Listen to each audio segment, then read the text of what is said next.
La Diputació de Girona avançarà 11 milions d'euros als ajuntaments i consells comarcals perquè de moment puguin sortir del pas.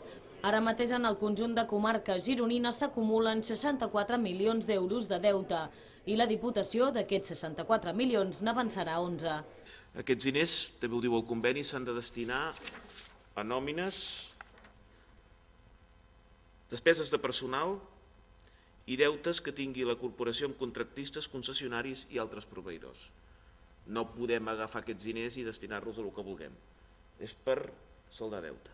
Entre avui i dimecres, cada ajuntament coneixerà la partida que rebrà i abans del dia 20 d'abril la Diputació es compromet a fer efectius els pagaments. La intenció és sortir del pas fins que la Generalitat pagui el deute que acumula amb els ajuntaments gironins, un deute que hauria de quedar liquidat 2 mesos més tard de l'ajuda de la Diputació, és a dir, el mes de juny.